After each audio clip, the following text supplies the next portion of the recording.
In the center of New York City, a bold new vision for the urban landscape emerges. 22,680 tons of steel, over 8,000 panels of crystalline glass. It's one man's towering dream becoming reality. One Bryant Park is said to be one of the most environmentally friendly skyscrapers in the world. With global temperatures rising, one green superstructure may alter the way we build our future.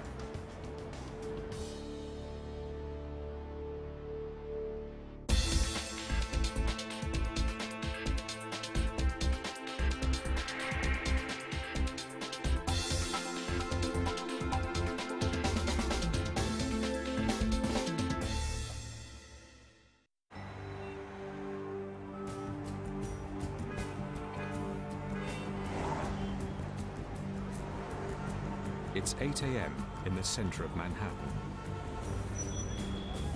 And these men are on a mission.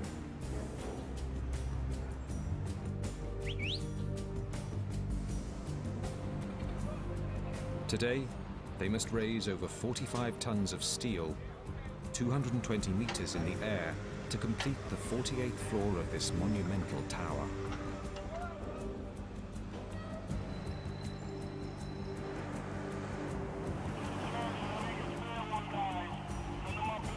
They're in a race to get this skyscraper to its full height. All right, Frankie, everything looks good, bud. Go ahead up. When complete, One Bryant Park will tower 365 meters above Manhattan's streets, second only to the Empire State Building as the tallest skyscraper in New York City.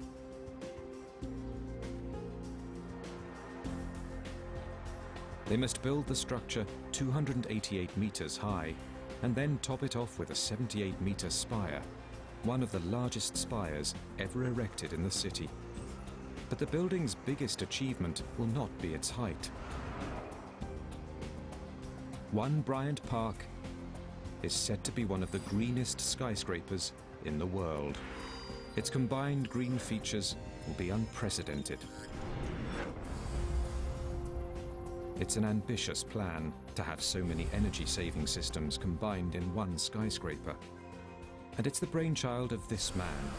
Architect Richard Cook's dream is to raise the most environmentally friendly skyscraper in the world. As an architect, I think we must immediately radically change the way we build buildings and radically change the way we build cities.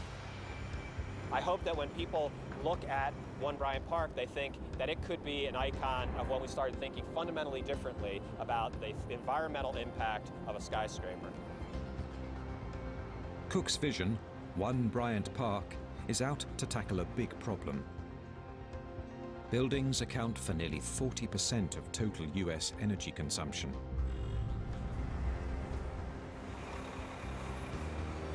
Each of these buildings needs energy for lifts, lights, phones, computers, faxes, air conditioning, and running water round the clock. It's a problem that the Bank of America and the Durst Organization were ready to confront when they commissioned the revolutionary building. We want to be seen as stewards of the environment. It was clear that we could actually build the most environmentally sound building, skyscraper, in the world. The bank gave Richard Cook the opportunity he was looking for. Cook's vision, One Bryant Park, will combine multiple cutting-edge methods to save energy and resources. First, ventilation. A state-of-the-art system will take in air, clean it, circulate it through the tower, then expel it back out into the city.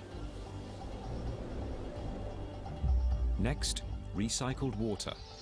An advanced reclamation system will collect all rainwater that falls onto its roofs, storing it in large grey water tanks. The rainfall will be reused throughout the tower to help supply water systems for the skyscraper. Then glass. A new crystalline facade will help keep the heat out, lowering dependence on interior lighting and air conditioning, saving on electricity. Cook's first challenge was coming up with the initial design. As an architect, you start with the blank canvas. It's what should this building look like? We're really interested in the pursuit of the perfect form, whatever it might be, at this location, at this place. So this board that we're looking at here are a whole series of sketches of ideas. And when I look at this, I can see pieces of the building that exist in its final form. Building his vision is not an easy task. Not only is Cook raising the tallest energy-efficient building in New York, he has to build it in one of the toughest places in the world, Midtown Manhattan.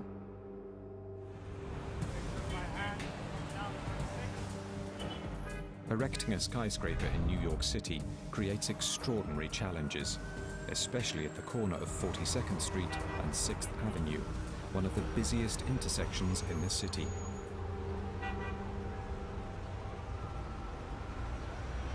To start off, the crews must dig one of the deepest foundations in Midtown. This is an incredible deep foundation. It's the full width of the site, so 200 feet long, 450 feet wide, and it's about 100 feet deep. Over 198,000 cubic meters of earth had to be removed from the site. But the team faced a big problem. Blasting in Manhattan is forbidden. Typically, blasting is the most efficient, quickest way to get through all that rock, but we have subway tunnels on 42nd Street and another subway line coming up and down 6th Avenue, which are right there and right there. And we can't really blast adjacent to that. There's also historic buildings all around the area, as well as a 50-story tower directly adjacent to us. Not really conducive to blasting. So they had to do it the old-fashioned way, by digging. You can't dynamite in Manhattan, so it's all chiseled and machined out with large excavating machines. All told, it took almost a year of excavation. By July 2005, the foundation was finally complete. Almost 2 years later, the building stands 48 stories high. That's over 200 meters above the streets. With 7 floors left to go, they're almost at the top, and work continues furiously.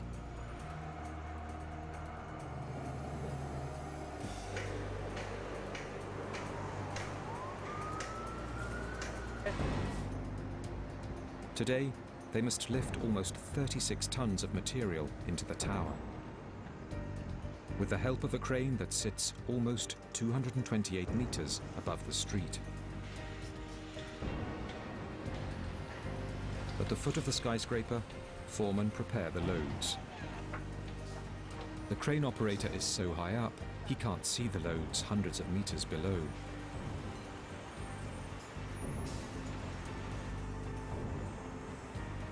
At these heights, the operator must lift each load blind, relying solely on the voices of his crew.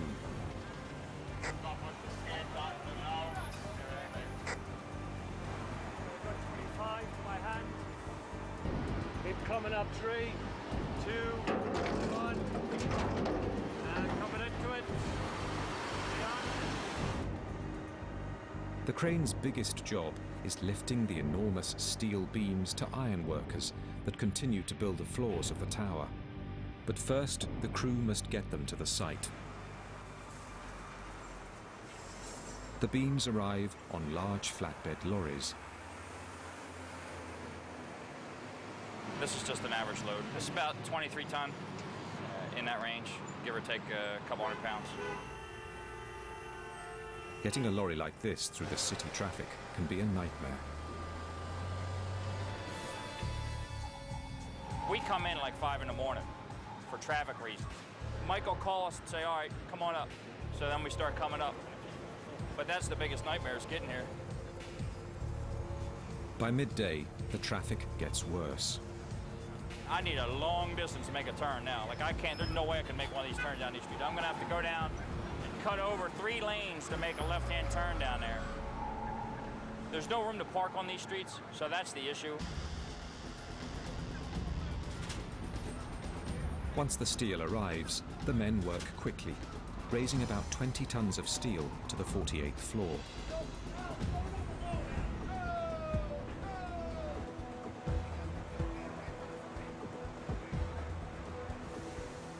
Although these look like average steel beams, they're actually a secret weapon in this building's green arsenal.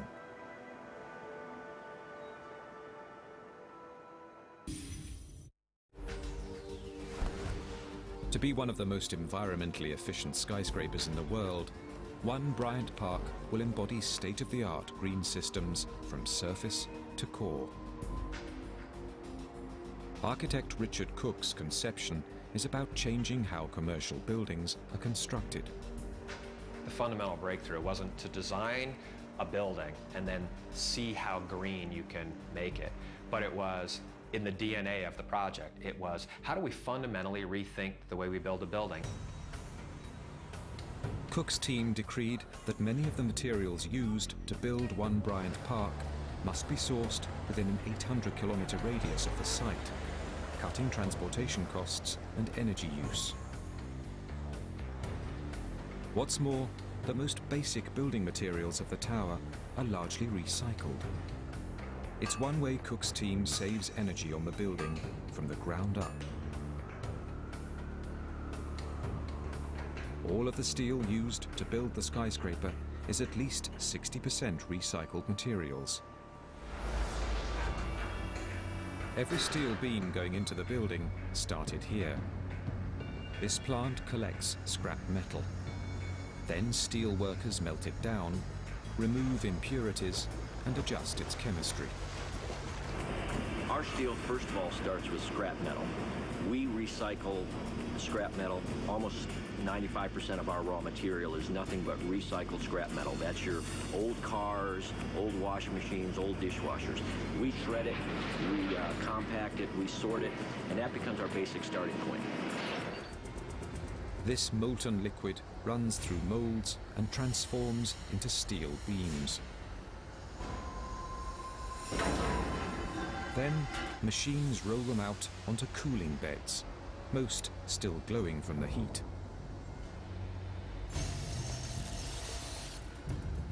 Once cool, workers test them for strength and durability. From this steel mill, each beam eventually makes its journey to the One Bryant Park site in Manhattan. But steel is not the only sustainable element that leaves this plant. Even the waste of the steel mill helps create sustainable materials. Steel mills produce blast furnace slag, a waste byproduct of steel production that is usually just thrown away. But for the One Bryant Park site, this slag waste is reused. It's a key element of the building's concrete, making up 45% of the mix. This leads to a drop in the carbon emissions created during concrete production. When we work at scale, when it's an enormous building, little changes make big differences. Change from regular cement to blast furnace slag, save 56,000 tons of CO2 production. So the concept is work at a really big scale, make little changes, you make big difference.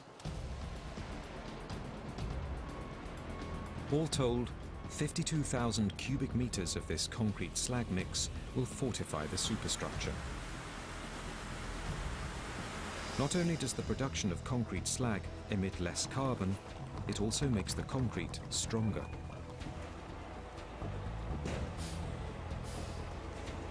Building with green materials is a challenge in itself, but the teams at One Bryant Park must also face all the construction hurdles of any new skyscraper, like the unforeseen forces of nature.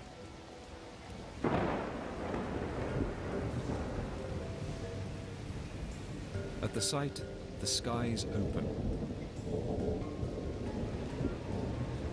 A torrential downpour, which would one day fuel the building's water reclamation system, now forces most of the construction to a screeching halt.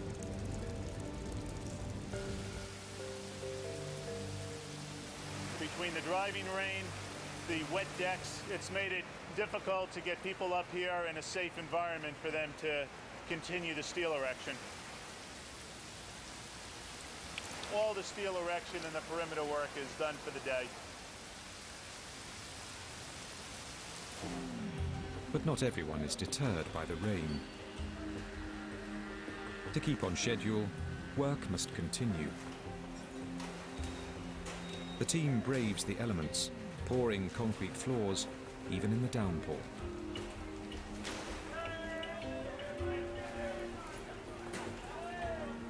Surprisingly, the rain doesn't affect the concrete's strength.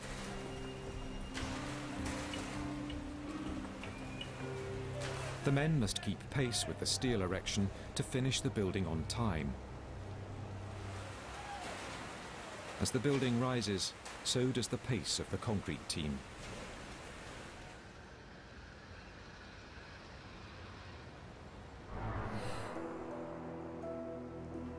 Next day, the sky is clear and just in time.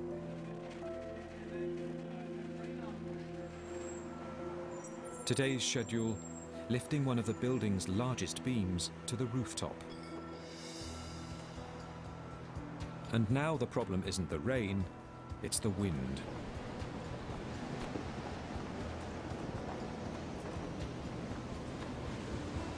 Weighing in at a whopping 9,000 kilograms, this beam must go up 268 meters. It will act as a support beam for the spire that will be set on the roof. The crew takes extreme precautions strapping the beam to the crane. They want to avoid any catastrophic damage. Since cranes cannot control their loads laterally, winds pose a real hazard. And today, the winds shift ceaselessly. The team is eager to move, but for now, they wait. The men take every precaution because working on a construction site can be deadly.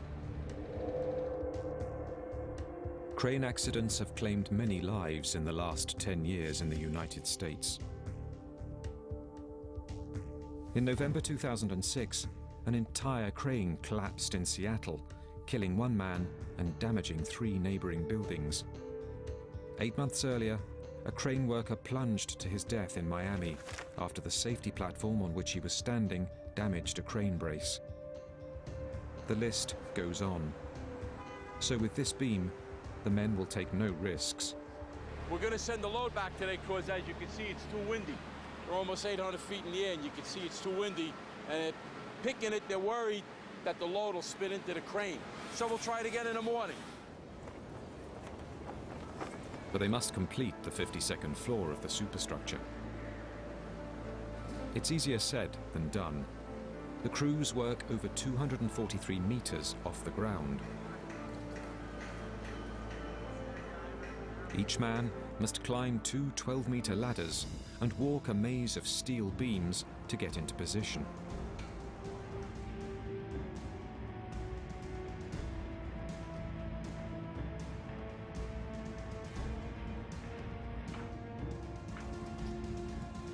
To work at such heights, the men must have nerves as strong as the beams on which they walk.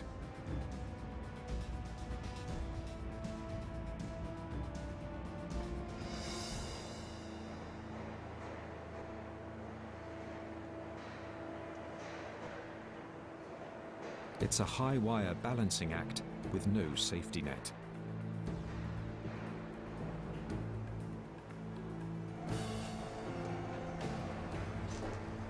As the cranes swing the steel beams over them, the men must carefully position each beam, locking it together like a jigsaw puzzle.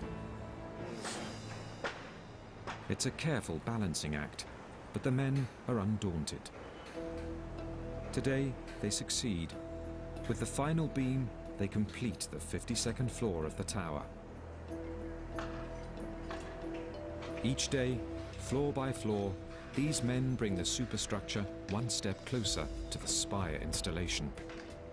They must get this building to its full height at 54 stories before the spire can be completed. The building continues to rise skyward, as many skyscrapers have before it, but its unique green features set it apart. However, this tower is not the first green skyscraper ever built. The team learns from techniques used by other architects and engineers. We evolve and make buildings better and better and better. So there's an evolutionary process. We could not do this if others hadn't been before us. A key green feature in this building is its use of natural air and green spaces. They want to use it in a new way, based on concepts used by other green skyscrapers. One of the first skyscrapers to use natural airflow in its design is the Commerzbank Tower in Frankfurt. Built in 1997, it's the third tallest building in Europe. Its use of natural winds and green spaces influenced the green skyscrapers that followed, including One Bryant Park. The Commerzbank's use of natural airflow makes this tower more energy efficient. A central atrium runs up from the lobby, 190 meters to the top of the building. Without a roof to top it off, this shaft acts as a natural ventilator. Winds blow upward through the offices to the people inside. This design created a complex construction challenge. The atrium forced the core support of the building, which is traditionally in the center of the structure, to the outer perimeter. The design keeps the building cooler. The Commerzbank Tower also uses 9 sky gardens, patches of green life that help cool the structure, taking in carbon dioxide and emitting more oxygen. In one hand, it's the social benefit. Yeah, the gardens are also a place to meet. Somewhere they're the lungs of the building, but on the other hand, they're the social center of it all. The building is 80% naturally ventilated, saving 30% on energy use. If you do not have to switch on a machine, that's the most efficient machine. So if you do not need air conditioning, and you can design a building in a way that you don't need this incredibly energy-intensive machine running, that is a major breakthrough. Richard Cook and his team took these concepts of natural airflow and green spaces a step further. At One Bryant Park, air enters the building at the top floors, then passes it through a giant air filtration system. The skyscraper will not only clean air for itself, it will also clean air for outside areas immediately around it. And we filter out 95% of the particulate. We supply it to everyone, and when it exits the building, it will be cleaner than when it came in. So you could think of this block of Manhattan operating as a giant air filter for this part of the city as the air exits back out into the city. Cook also wants to use green roofs at One Bryant Park, just as he's done at his own offices. In our cities, what happens, there's something called a heat island effect. This roof was 170 degrees last August, hot, bubbling tar beach. And by planting these bags, we radically reduce the temperature of our roof, lowering our own little piece of New York City, lowering its temperature.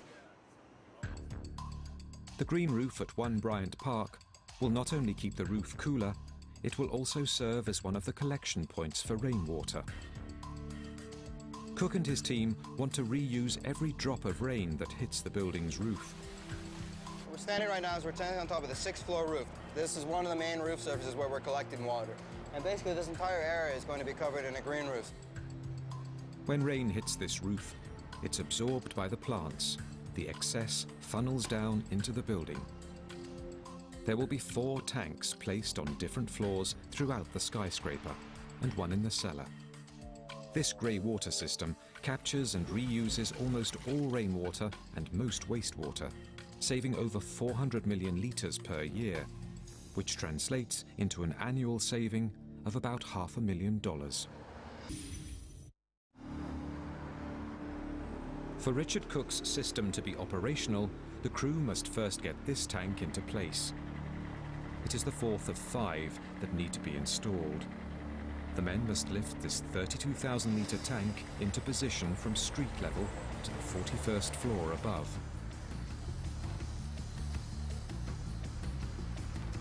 It's bulky and weighs 9,000 kilograms, so getting it into the building is a formidable task. It's another risky operation for the crew.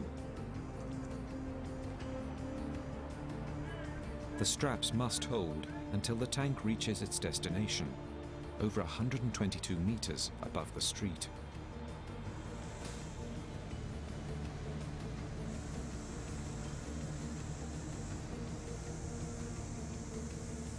Up on the 41st floor, the men guide the giant tank from the crane onto the building. But its large size makes that difficult.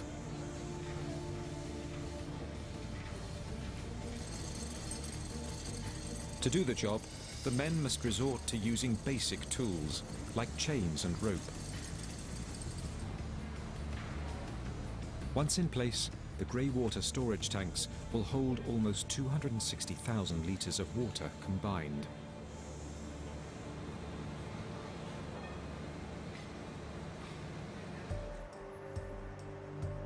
Deep in the building's cellar, Cook's team has installed a unique system that chills water by night to efficiently cool the building by day. 24 meters below the street surface sits the largest collection of cooling tanks in the city, 44 in all. These 7,570-litre tanks freeze 227,000 kilograms of ice each night. By day, this ice helps keep the building cool by feeding the air conditioning system for the entire skyscraper, ensuring that it all stays energy efficient and cost effective. The goal of the One Bryant Park Tower is to reduce energy consumption from the grid by half that of a building of comparable size. But it's an uphill battle because the city keeps getting hotter. Traditional skyscrapers not only use a lot of energy, they also radiate heat into the air. Urban scientists sometimes use a term called the urban canyons, which is a kind of a version of a natural canyon, although it's man-made. Mostly they add to the heat effect. A couple of the ways is they increase the surface area in a city that's exposed to sunlight. So we have many more times just the area of Manhattan is exposed to sunlight than just the surface area of the island. The Empire State Building's facade is primarily made of 5,663 cubic meters of limestone and granite. The sheer size of the building also helps to heat up the city. The Empire State Building, I think I once estimated, has about 40 times the surface area of the block it sits on. And that extra surface area is available to absorb sunlight in the morning, during the day, and in the afternoon. And this is a very real effect in terms of cities absorbing more sunlight and causing them to have higher temperatures. On this 29.5 degrees Celsius day, infrared photography shows surface areas on the Empire State Building, highlighted in dark red, that radiate heat over 38 degrees Celsius. Just about everything we do tends to add heat to our cities. We're not going to remove buildings. Now, this is a really tough problem. Are we going to be able to avert, these high levels? In the past, most buildings have not been designed to address global warming, but that's about to change. Now, a few architects are designing buildings with glass facades that operate more efficiently. Cook wants One Bryant Park's facade to keep interiors cooler, and one of its predecessors does much the same with its modern tower. Key to its efficiency is its use of glass and steel. One of the most distinctive facades in New York stands on 8th Avenue between 56th and 57th Street. At the Hearst Tower, a traditional 86-year-old facade meets the cutting edge in ultra-modern design. Not only is it modern, It's also one of the greenest skyscrapers in existence. The Hearst Tower uses state-of-the-art window technology in its glass facade. Its special glass coating lets visible light through while keeping heat out. Interiors stay cooler and demand less energy for air conditioning. In addition, the glass face allows more natural light to enter office spaces, reducing the need for artificial light and electricity. This facade structure also requires 20% less steel. The new tower's face boasts a unique diagrid design. Each diagrid section spans 4 stories, and each of the triangles carry the gravity load while also providing lateral strength, so beams don't need additional bracing. In the end, this saves over 1,800 tons of steel compared to a traditional structure of the same size. But building it was a challenge. This particular job, there were no vertical columns. All the columns were diagonals, and they were actually not 2 stories long, they were 4 stories long. So we had to figure out how we were going to erect these columns. How do you stand up a column and have it physically stand there without bracing it or support it temporarily until you could tie the other column in? It's all worth it in the end. With its cooling systems and decreased use of artificial light, the building consumes 26% less energy than a skyscraper of comparable size. Now One Bryant Park is set to outdo that. Richard Cook wants his skyscraper to save 50% on energy use. As in the Hearst Tower, Cook wants to save energy at One Bryant Park by using a state-of-the-art glass window facade. Its special coating allows light to enter while blocking out heat. And engineers took it a step further. We need to find another way to reduce the amount of sun energy that's entering into the building. So at the tops and at the bottoms of each piece of glass, we have this thing called a frit pattern, which is baked right into the glass. It's essentially paint that's baked into the glass. And it's a series of dots that fade from bottom up and from the top down. If we look right here, we can see these dots on the glass. That's the ceramic frit. The dots are so small, they're hardly visible. But they reflect out the harmful effects of the sun, minimizing heat entry into the building. This keeps building interiors cooler, therefore less energy is needed for air conditioning. But in order for this facade to be successful, this glass curtain wall must first withstand tough conditions. Windows on other modern skyscrapers have made headlines before, sometimes for the wrong reasons. In 1999, windows from a skyscraper in Chicago came crashing down, taking the life of a young mother. During the construction of the Hancock Tower in Boston in the early 70s, a violent storm blew out at least 63 glass panels, sending them shattering to the street below. To avoid any catastrophes at One Bryant Park, the facade design is rigorously tested before it's installed.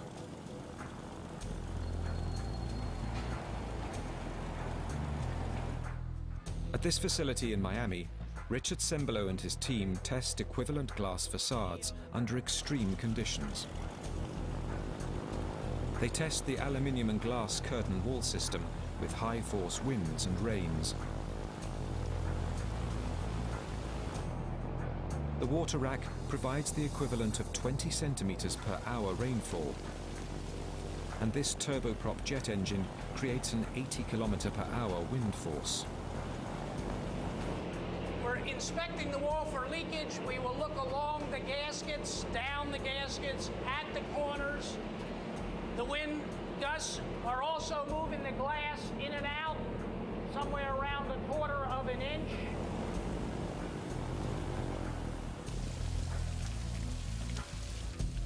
The approved wall system design is then manufactured and installed at One Bryant Park. It will take over 8,600 glass panels to sheathe the building. Each section stands between 4.5 and 6 meters high and weighs about 453 kilograms. The men must lock each and every panel in place, one by one. To do that at these heights is time-consuming and dangerous. Here, on the 38th floor, the men hang out over the ledge of the building, about 183 meters off the ground. The crews must race to keep up with the ever-rising steel structure. There's 2 people on the bottom that hoist the panels out. The 3 on the top set the panel on the top and set it to the height and the correct in and out in the rack. Harnesses allow them to safely lean over the edge. It takes approximately 1 week to do the floor. Depending on the weather, the floor conditions, about a week. To stay on schedule, they must complete the windows on this floor today. Just as in any skyscraper construction, time is money, and there is a constant pressure on the team to raise the structure on schedule. But in a green building like this one, there is even more at stake. Building sustainable skyscrapers costs about 5% more than a conventional structure. At One Bryant Park, that translates into roughly $60 million.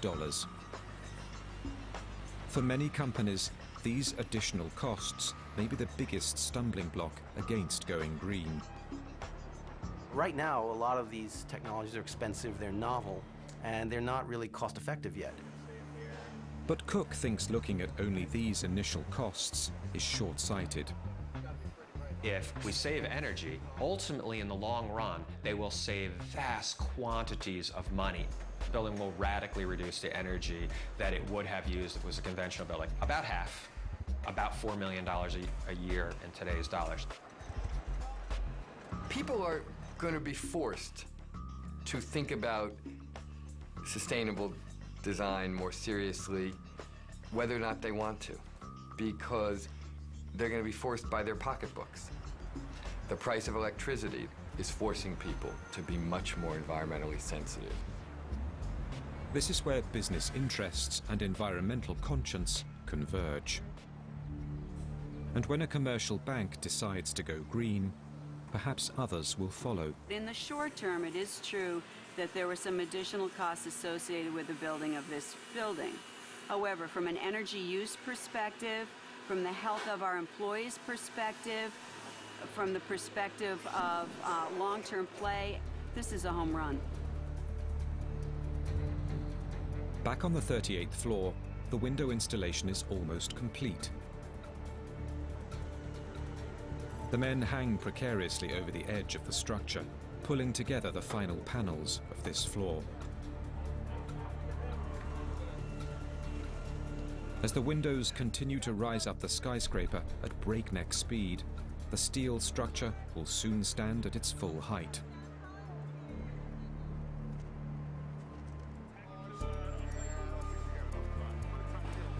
It's July 2007, almost 3 years after the skyscraper broke ground, and the men prepare for a monumental occasion.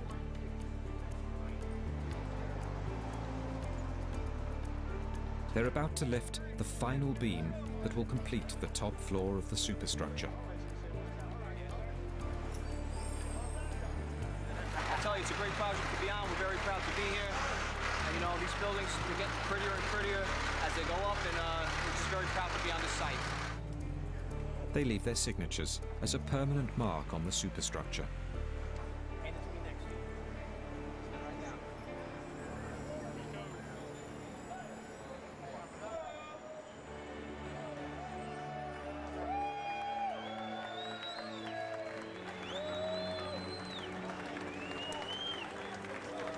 I feel proud that we built this building.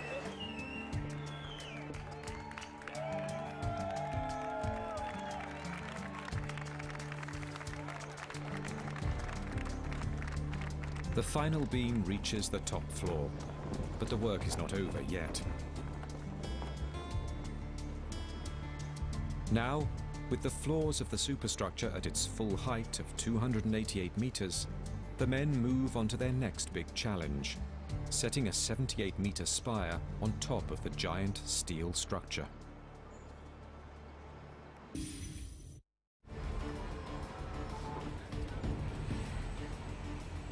After weeks of waiting, the time has come. But just as the men are beginning the spire installation, something goes terribly wrong. A bucket fell about 53 stories off a crane in Midtown, breaking several windows of the Bank of America tower under construction. A container has crashed into the building, smashing windows and sending glass shards and materials hurtling down almost 245 meters to the street below. And I heard this loud noise, and you saw all this stuff falling down. It fell down and hit part of the building, took part of the building with it, and some of the debris may have come out and actually hit the windows of the building. Since the shattered windows are adjacent to the crane struts, emergency crews are sent up to determine if the crane is still structurally sound and to clear broken glass out of the damaged window frames.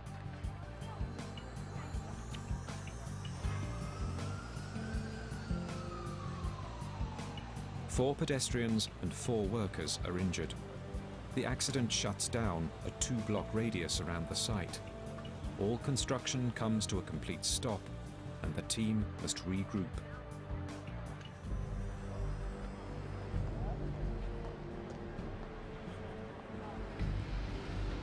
It takes nearly 2 weeks to address all the safety concerns. Then, finally, the men move on to the last big job at hand, topping off the One Bryant Park skyscraper. The crews must raise a giant spire on top of the steel frame. Only then will the main structure of the building truly stand at its apex of 365 meters. The spire is so large, it must be transported in pieces on several lorries.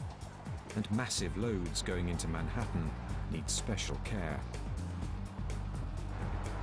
Going into New York City, you basically lose 2 days because you have to roll in at night, and then first thing in the morning they'll have you go to the job site and offload.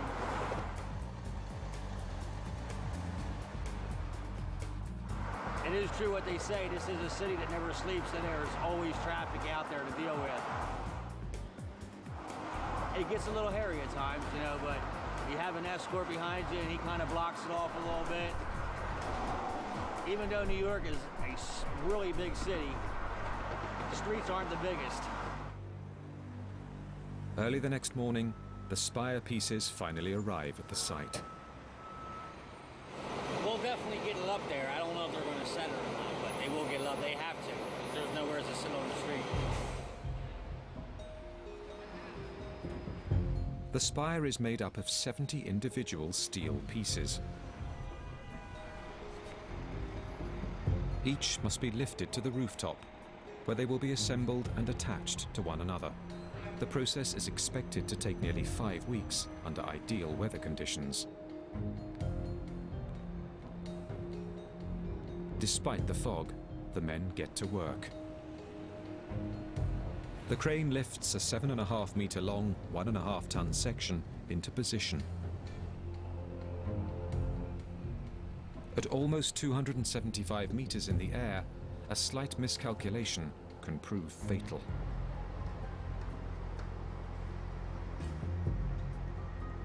Iron workers carefully guide it into place. Then weld and bolt the sections together.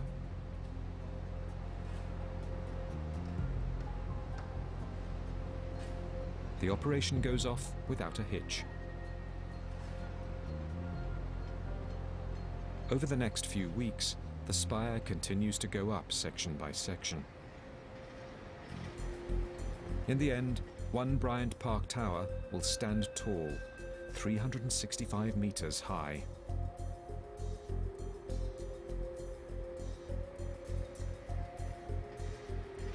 When it is fully operational, the tower will be one of the greenest in the world. and it may be leading the way into our urban future. The building is expected to reduce both energy and water consumption by 50%. And its occupants will benefit as well. They will have a healthier environment. They will have clean air to breathe. They will be in an environment that they can feel not only proud about, but we will be giving them a better physical environment to be in. And this is a good blueprint for the future. But with the high cost of building green, and with global temperatures rising, can One Bryant Park make an impact? By itself, usually one building won't make a difference. We've got to really get this widespread, because Manhattan Island's a small island, but we really have to transform huge numbers of surfaces and systems and technologies in order to make a dent in the climate. Some believe the momentum has already begun to shift, and the trend may be contagious. Many of the ideas in One Bryant Park are finding their way into other buildings already.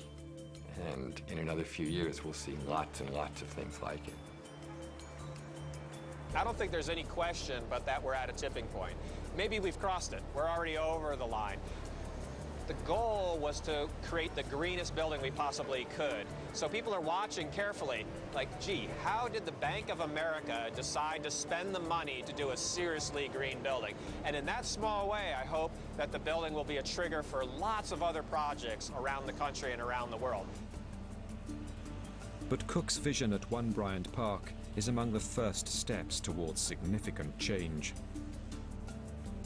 Green architecture in skyscrapers is constantly evolving.